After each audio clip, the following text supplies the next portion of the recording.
Tatsächlich glaube ich, I don't think it's possible to commit a crime without leaving your DNA at the scene. 3D analysis gives us a virtual copy of the crime scene. We can create highly detailed models in just 10 to 12 minutes. That wasn't possible before.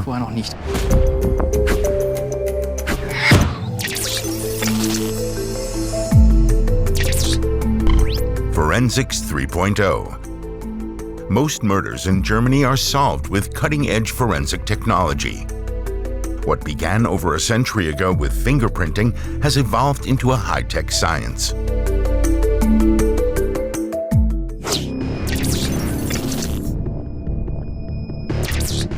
An apartment in Wiesbaden, southwest Germany, January 2024. Crime scene analysts from the State Criminal Police Office, or LKA, are investigating the scene. If the victim bloodstains and evidence are not recorded now, they will be lost forever. A body was found in the room, lying on the bed. They appear to have been strangled, but the medical examiner still has to confirm this. We found bloodstains on the floor next to the bed. In my view, this was a violent crime. The body is a dummy in a room at the LKA, part of a simulated crime scene to train budding detectives and forensic technicians. In real situations, Nora Habe and her team are often the first to arrive at a crime scene. We prefer to arrive before the forensic team, so the crime scene is as undisturbed as possible and we can document its original condition. Most of the time, the bodies are still there. Next to the digital camera, a 3D laser scanner is also in operation. It can precisely measure tens of millions of points per second, which makes spatial mapping much easier.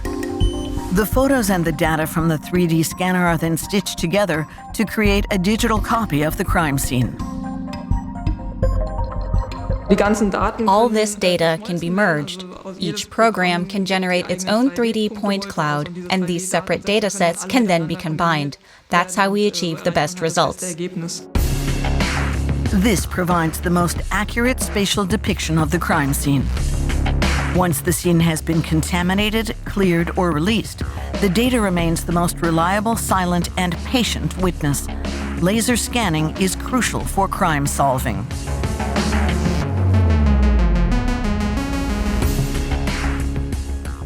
The advantage of laser scanning is that you can revisit the crime scene at any time. Many people investigating a case weren't ever on site or can't physically visit the scene. This lets them examine it after the fact. The data replicates every detail of the crime scene. Investigators, forensic pathologists, or judges can then visually inspect the scene as if they had been there themselves. We can use 3D technology to verify witness statements. We can view the scene from various angles and then ask ourselves if the witness could actually have seen what they said they did. Or when it comes to the direction of a gunshot, we can check if it matches the shooter's location. An interactive crime scene, including entire VR environments, where investigators can tour the crime scene virtually, even after years. Several state criminal investigation offices in Germany have been using virtual reality environments like this one for quite some time.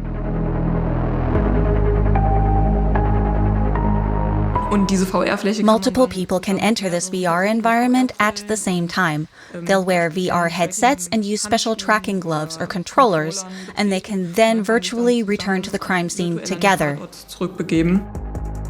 At outdoor crime scenes, she and her team fly drones equipped with 3D scanners. This gives them wide-angle views of streets or parks, capturing faithful images with details as close as they can get to when the crime was committed. Nora Habe handles nearly 100 cases each year. We mostly are called in for complex crime scenes. We once had a very bloody scene where my colleague spent 4 hours straight taking pictures of the body and the blood stains. While he was doing that, I scanned the entire crime scene. Lasers and virtual reality are high-tech tools that help police track suspects precisely and consistently. But how long has a person been dead, and is the body's location also the crime scene? Decomposition begins within minutes, and that attracts insects. A murder case in southwest Germany posed a particular challenge for forensic entomologists. In spring 2023, passers-by made a gruesome discovery along a dirt road on the outskirts of town between a quarry and asparagus fields, here in these bushes.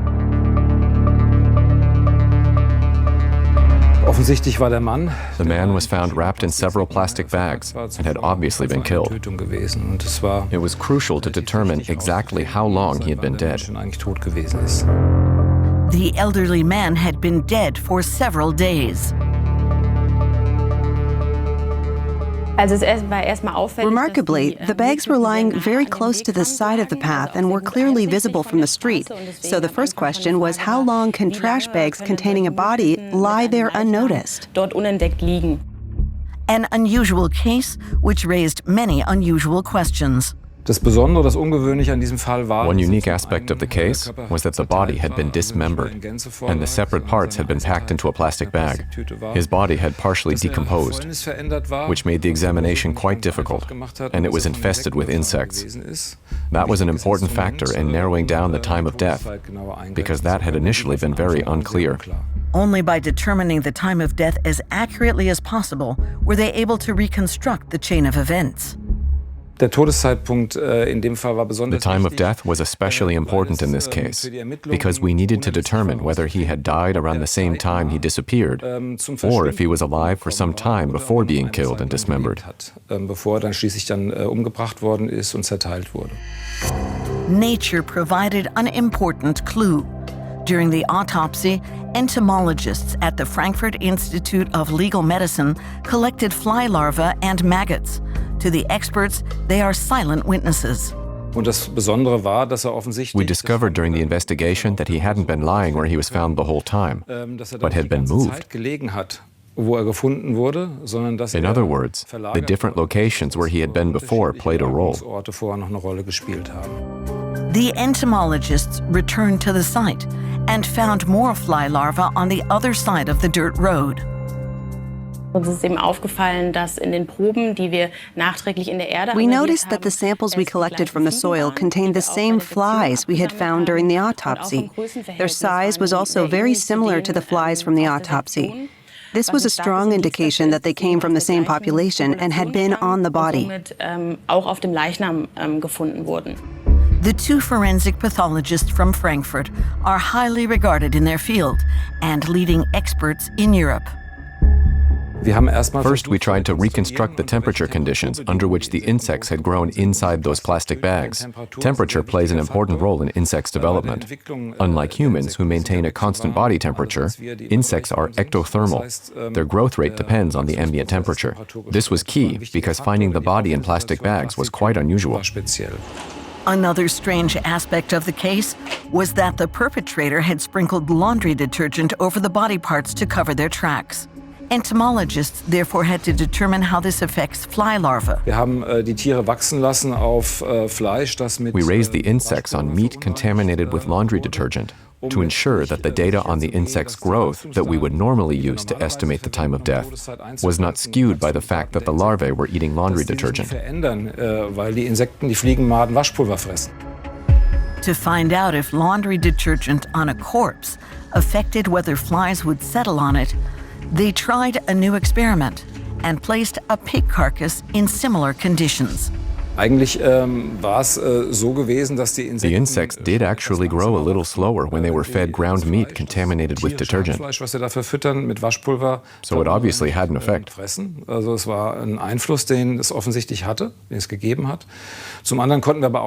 We also determined, based on the field experiment with the pig, that sprinkling detergent on the carcass did not seem to deter insects from settling on it. Their experiments yielded clear results.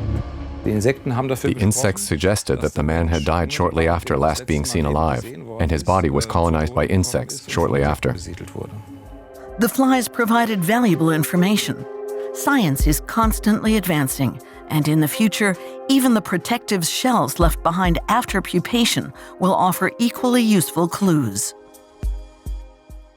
The pupal case is where the maggot transforms into a fly. We're now in the process of deciphering this chemical code and quantifying the aging and decay process of these empty pupal cases. In the coming years, we expect to be able to determine the time of death, even for specimens that died months or years before, with the help of these analyses. All these clues pointed to the victim's former son-in-law. In the end, it was the flies and their larvae and the entomologist's rigorous experiments that helped identify the killer. Insects were the only tool that ultimately helped answer this question, and quite accurately so.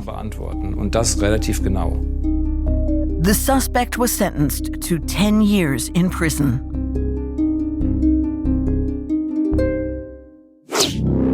The Institute of Legal Medicine at the University of Frankfurt uses a specially developed procedure called post-mortem imaging to determine if a person really died from violent force, plus who killed them and how.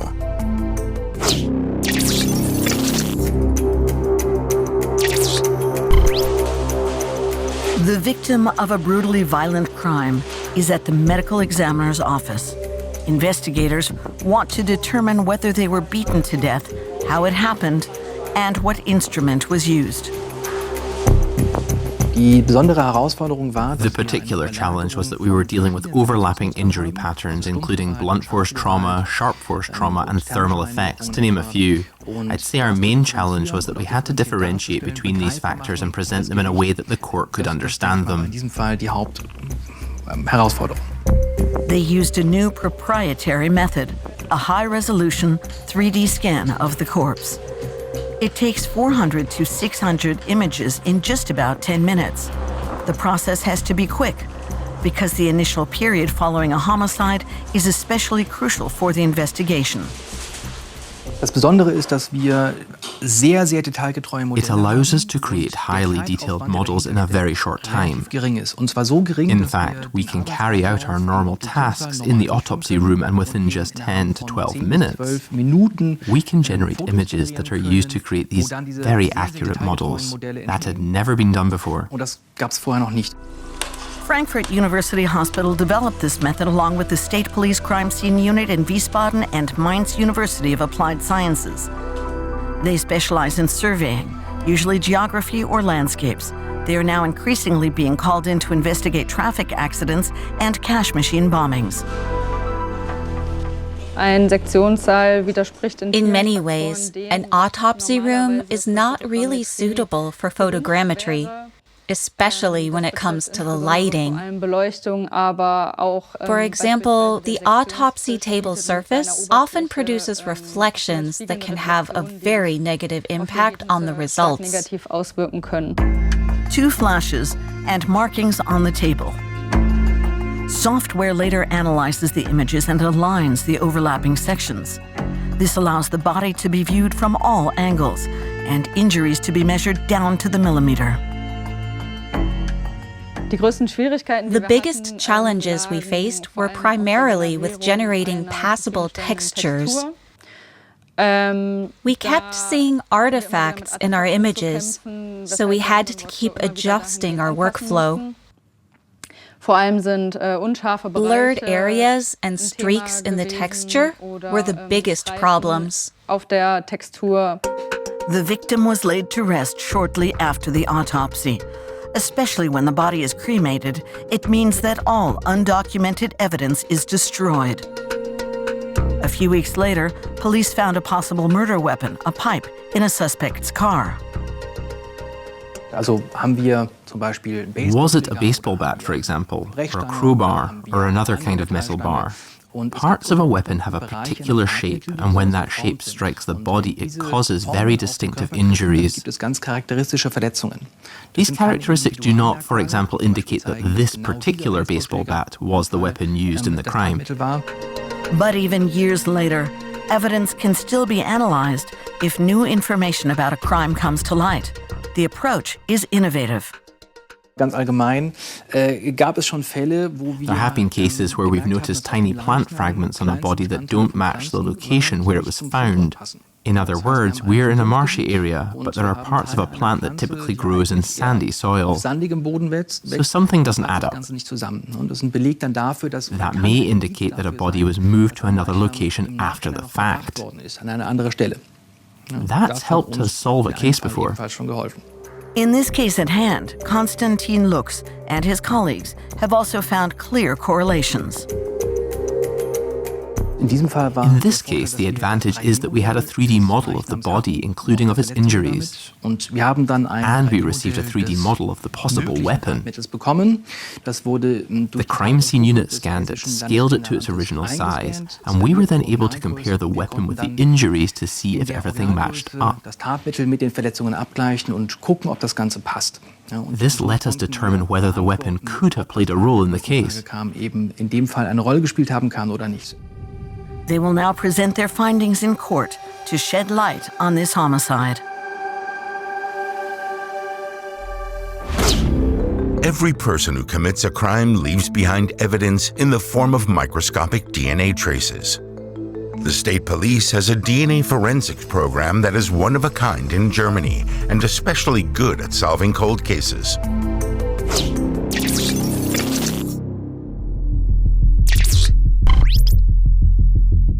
Each genetic fingerprint is unique.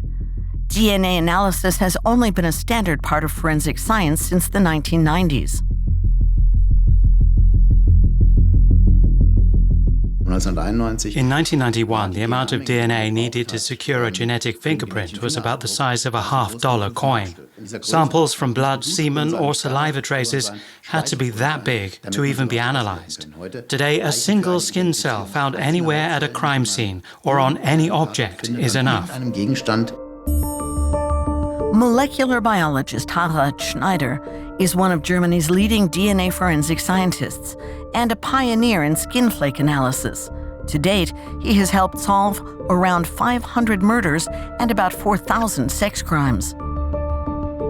No matter how careful the criminal, their DNA traces are always silent informants. These particles are so small that you usually can't see them with the naked eye, but they hold enough information for me to identify them, and that's a quantum leap. The Walter Lübcke case is a well-known example. In 2019, the Kassel district president was shot and killed in front of his home by an unknown assailant. The police were in the dark until experts from the state criminal police discovered a tiny detail. We were able to provide a key lead in the investigation. We examined the victim's clothing for foreign DNA traces and analyzed a large number of individual skin particles from the clothing. This allowed us to definitively match a single DNA trace to a specific person. That one piece of evidence ultimately led to the conviction of Stefan E., a repeat offender. A tiny DNA particle found on Walter Lübcke's blood-stained clothing was the clue to his previously unidentified killer. That wasn't easy. We examined well over 1,000 traces on the clothing and actually found only a single trace, and eventually a second one that we could link to this person, which then led to a match in the database. Schneider has made a name for himself in Germany primarily because of his success rate in solving cold cases from before the introduction of DNA analysis. He has already solved about 30 such cold cases across Germany, and millions more pieces of evidence are still waiting in storage to be re-examined. The challenge for us is to be able to analyze microtraces in cold cases. We do this almost exclusively here in Hesse, which means we can also investigate a limited number of cold cases for other federal states. We've had great success with this, as we're already able to identify people even after many years. So far, this has only been possible if an identical DNA profile is found during a genetic test or is already in the database. But what if the perpetrator isn't in the police database? Using advanced DNA analysis, Schneider is even able to determine the phenotype, the physical appearance of a perpetrator. Technically speaking, we are able to determine a person's eye color, hair color, skin color, and age, as well as their biogeographic origin, that is, their genetic origin. For example, we could tell whether someone is from Western Europe, Southeastern Europe, or Asia. But in Germany, this so-called biogeographic origin may not be determined. The analysis of other characteristics is permitted. But without this origin marker, forensic scientists are lacking a tool in their toolkit. Across Europe, determining the biogeographic origin of a sample and thereby gauging a person's genetic origins is permitted. Unfortunately, it is banned in Germany on data protection grounds, which is understandable, but it is a setback for forensic science because it excludes important information. But even using this method, forensic experts would only achieve about 80% accuracy in identifying a potential suspect. That is still too vague. That's the problem that we have to work around, which is why the method isn't very practical yet. But in 5 or 6 years, I think the technology will have advanced significantly, letting us get a much clearer picture of the person who left the evidence behind. A classic composite sketch with genetics. DNA Forensics 3.0 allows criminals fewer and fewer chances of going undetected.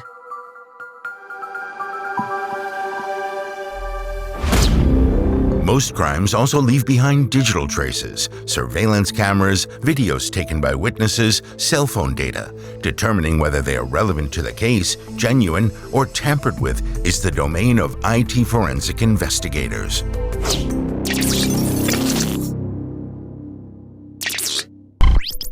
IT forensic investigator Martin Steinebach from the Fraunhofer Institute in Darmstadt examines photo, audio, and video files to verify their authenticity. He is a kind of data detective working with the judiciary. Criminal investigators are increasingly focusing on digital evidence. We analyze evidence gathered in connection with serious crimes such as murder and manslaughter.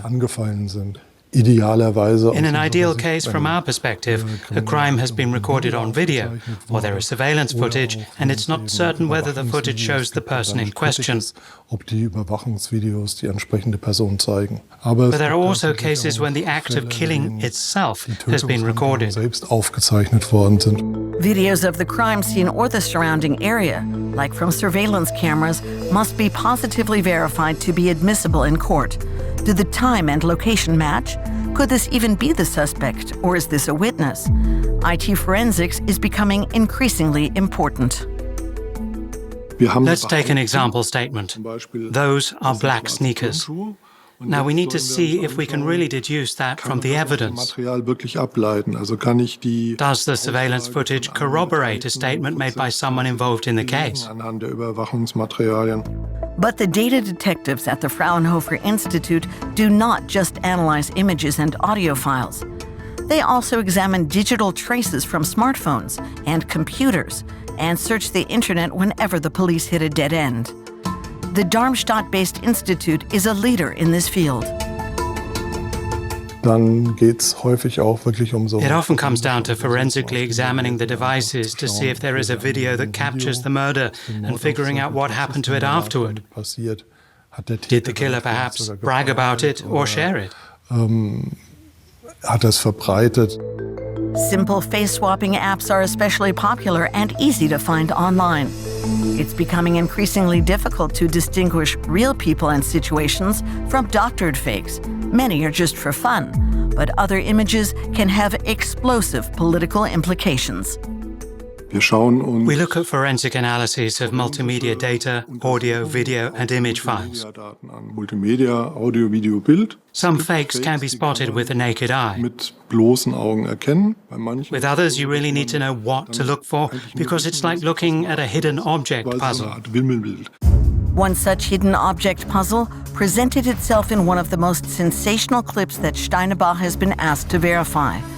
It's of a private gathering at a villa on Ibiza, filmed with hidden cameras, the secretly recorded video that broke the 2019 Ibiza Gate scandal. Some things aren't technical tampering, but just indicators. In the video, Austrian politicians meet with the supposed niece of a Russian oligarch. Millions in political donations are offered in exchange for political control over independent media. Was the video real? Based on these interior shots, we saw that there wasn't actually a light switch in that spot in the original villa, even though one appeared in the video. So we figured someone had probably set up a fake camera there, and that's how we were able to figure out what kind of security camera it likely was. We actually found it in a catalogue. And based on that data, the question became, could this surveillance video have come from this camera? This is actual detective work. The footage from the hidden camera was authentic, and the scandal brought down Austria's governing coalition. But the forensic scientists at the Fraunhofer Institute don't just analyze footage. They also developed intelligence systems that can do it all on their own, pixel by pixel.